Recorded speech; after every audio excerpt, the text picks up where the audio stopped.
Welcome to UC Kids, writing the letter. Hey kids, let's learn writing the capital E. Yes, E. E for elephant. You'll need a practice sheet and a pencil. To draw a capital E, first we will draw a standing line.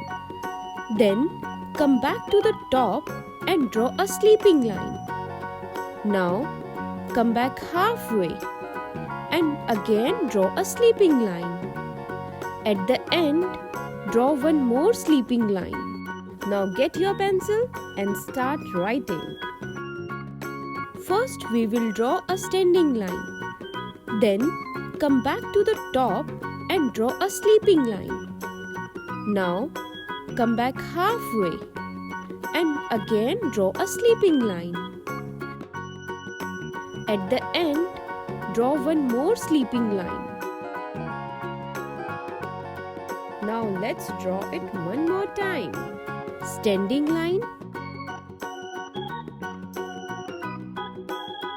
sleeping line, sleeping line,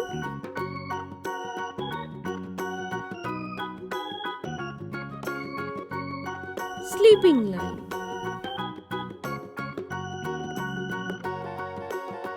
Great job!